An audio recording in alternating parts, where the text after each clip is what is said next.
नया दृष्टिकोण news channel में स्वागत है। मैं दीपक कुमार गुप्ता और हम बता दें कि देखिए सीवान के दाहा नदी पर हम लोग आए हुए हैं। दाहा नदी से बाण गंगा का भी हम लोग संज्ञा देते हैं। ऐसा मान्यता है कि जब भगवान राम, सीता और लक्ष्मण वनवास के समय आए थे, उस समय माँ जानकी को प्यास लगा था, तो भगवान लक्ष्मण ने अपने बाण से धरती में प्रहार किया था, जिससे एक जल का धारा फूट पड़ा था। उसी को ये नदी का स्वरूप लेकर बाण गंगा बना। और कैमरामैन से बोले दिखाने के लिए कि किस प्रकार से इस नदी को प्रदूषित किया गया है। आप देख रहे हैं कि किस प्रकार से नदी को प्रदूषित किया गया है, अतिक्रमण किया जा रहा है। इसमें जगह जगह कूड़े कचरे फेंके जा रहे हैं। आमतौर पर पब्लिक आती है तो पुल के ऊपर से ही आप देख रहे हैं पैकेट, कूड़ा का पैकेट यहाँ डाल रहे हैं। इसी क्रम में हमारे साथ देखा जाए तो डीएवी कॉलेज के रिटायर्ड प्रोफेसर हैं जूलॉजी विभाग के रविंद्र पाठक साहब अभी आए हुए हैं यहाँ पर। और उनके साथ डीएवी कॉलेज के पूर्व विभागाध्यक्ष जूलॉजी डॉक्टर रीता मैम भी हैं और वरीय अधिवक्ता अमित कुमार सिंह जी भी हैं। इनसे भी हम बात करेंगे प्रकार से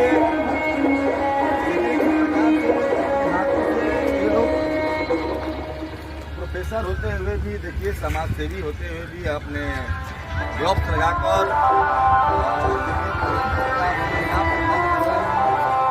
नदी की ये अस्तित्व बचे। क्योंकि अभी लड़ाई जो है, रिपोर्टिंग जो है, हम लोग इस नदी के अस्तित्व को बचाने के लिए कर रहे हैं। कुछ दिन बाद ये नदी का जो हाल होगा वो किसी छिपा नहीं है। जिस प्रकार से अतिक्रमण को घेर रखा है अतिक्रमणकारियों ने, कई बार से पेपर्स में, न्यूज़ चैनल्स में, मीडिया में रिपोर्ट्स आई, लेकिन उसमें कोई विशेष ऐसा कार्रवाई नहीं हुई। हमारे साथ प्रोफेसर रविंद्र पाठक सर हैं, इनसे बात करना चाहेंगे।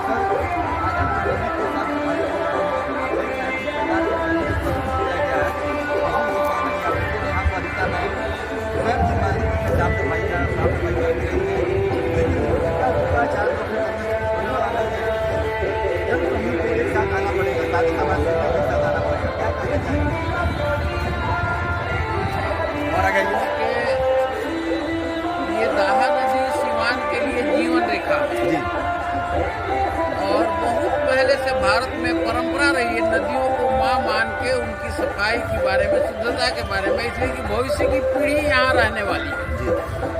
तो जल ही जीवन है और जल स्रोत को अगर हमने गंदा कर दिया तो भविष्य में रोगों की संख्या बढ़ जाएगी। तो विद्यार्थियों के साथ हर बार कोशिश होती है कि इसको साफ किया जाए, लेकिन समाज की जागरूकता और सहयोग की जरूरत है। लोग यहाँ कूड़ा मत फेंका करें तो समाज जगेगा तब जाके ये, क्योंकि 2-4-10 आदमी साफ करते हैं, अब 50 लोग ऊपर से प्लास्टिक पॉलीथीन आके कूड़ा फेंक के चले जाते हैं। तो सफाई, क्योंकि धीरे धीरे जल ही खत्म नहीं हो रहा है। इसमें जो कार्प यानी शाकाहारी मछलियों की वैरायटी कहते हैं, जिसके लिए ऑक्सीजन की जरूरत होती है, ऑक्सीजन के लिए काई चाहिए, काई के लिए साफ पानी चाहिए। ये सारी चीजें समाप्त होने से पूरा एक इकोसिस्टम बन रहा है धीरे धीरे, ग्रेजुअली। और कभी 56 तरह की मछलियाँ यहाँ थी, अब मुश्किल से 34-35 तरह की मछलियाँ बच गई हैं। धीरे धीरे उनकी संख्या भी घटती जा रही है। तो ये हम लोग खाली नदी नहीं खत्म हो रही है, एक इकोसिस्टम खत्म हो रहा है, जिसमें का बायोटिक कंपोनेंट, जिसको जैव घटक कहते हैं, वो नष्ट होते जा रहे हैं। अंत में ये नदी ही शहर को बीमारी का कारण बन जाएगी जब बहुत प्रदूषित हो जाएगी।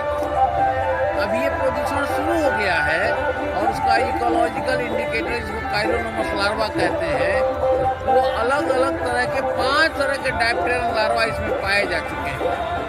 तो प्रदूषण शुरू बड़े स्तर पर हो रहा है, लेकिन जनता चेत नहीं रही है। पीढ़ियाँ, जो एक लाइन है, लम्हों ने खता की थी, सदियों ने सजा पाई, उसी दिशा में समाज बढ़ रहा है। और इसमें हम लोगों की इच्छा होती है कि हम छोटे छोटे काम करें ताकि लोगों को ध्यान में आ जाए कि ये अपनी नदी है, हम लोग यहाँ के निवासी हैं, सफाई भी हमारी ही जिम्मेवारी है कि नदी साफ सुथरा रहे। लोगों की ये जागरूकता बने, बढ़े और नदियों के सफाई से भविष्य के जीवन की सफाई, पीढ़ियों के स्वास्थ्य की संभावना इसमें छिपी हुई है। तो स्वस्थ रहे इसकी शुभकामना। चलिए, इसी शुभकामना के साथ देखिए तो बहुत अच्छी बात बताई प्रोफेसर रविंद्र पाठक सर ने कि इसका दुक्का 10 आदमी के साफ सफाई से कुछ नहीं होने वाला है।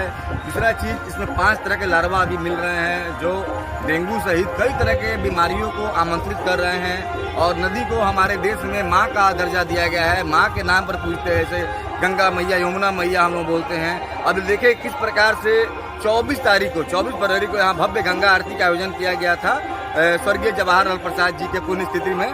और इसमें देखिए तो बनारस के गंगा आरती के तर्ज पर यहाँ पर गंगा आरती का आयोजन किया गया था, जिसमें समाज सेवी में रविंद्र पाठक सर आए हुए थे, रश्मि गिरी जी थी, चांदनी सिंह थी, राज रानी गुप्ता थी। इसके अलावा देखिए तो अभिषेक सिंह आए थे, देवेंद्र गुप्ता आए थे, सोनी देवी गुप्ता आई हुई थी। उसके अलावा भी देखिए तो सर प्रोफेसर आरपी सर भी आए हुए थे। यानी यहाँ पर सैकड़ों तादाद में लोग आए, भव्य गंगा आरती का आयोजन हुआ। उस समय भी देखिए तो हम लोगों के वर्तमान जो चेयरपर्सन है सैम्पी गुप्ता, उनके कहने पर हमारे कहने पर उन्होंने पूरे घाट और नदी की सफाई का जिम्मा लिया था। एक दिन पूर्व ही उन्होंने किस प्रकार से देखा जाए तो पूरे घाट की साफ सफाई करा के चकाचक कर दिया था। लेकिन एक दिन की साफ सफाई से कुछ नहीं होने वाला है।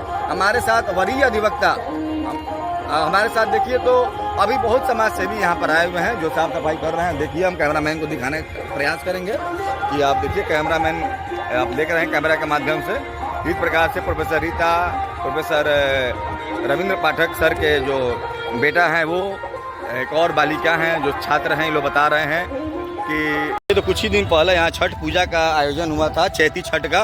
उसके बाद देखिए जो छठ व्रती माताएं बहनें यहाँ पर छठ का जो श्रीसोता होता है वहाँ पूजा पाठ करने के बाद जो पूजा का सामग्री है, यहाँ देखिए तो अगरबत्ती का पैकेट्स है और भी पूजा का जो रोली चंदन है यहाँ पे छोड़कर ये लोग भी गए हैं। यानी जो सफाई के प्रति नज़रिया लोगों का बिल्कुल निष्क्रिय है। देखा जाए तो ये चीज़ जागरूकता समाज में इतने चीज़ के बाद आ नहीं रहा है, लोग उतने जागरूक हो नहीं पा रहे हैं कहीं ना कहीं। और देखिए तो यहाँ सैकड़ों की तादाद में कार्ड फेंके गए हैं, शादी विवाह के कार्ड इसमें विसर्जित किए गए हैं। और यहाँ देखिए तो ये धोबी घाट के तर्ज पर यहाँ पर साफ़ सफाई भी यहाँ देखिए चाचा जी कर रहे हैं। यहाँ धोबी घाट के तर्ज पर कपड़ा का भी साफ़ सफाई यहाँ होता रहता है। तो यहाँ मसला सफाई का ही है कि आखिर पब्लिक कब जागरूक होगी, कब लोग चेतेंगे। अगर ऐसा ही हाल रहा तो आने वाले 1 दशक के बाद ये नदी अपना अस्तित्व को खो देगी, जिस प्रकार से नदी का अतिक्रमण किया गया है। इसमें हाँ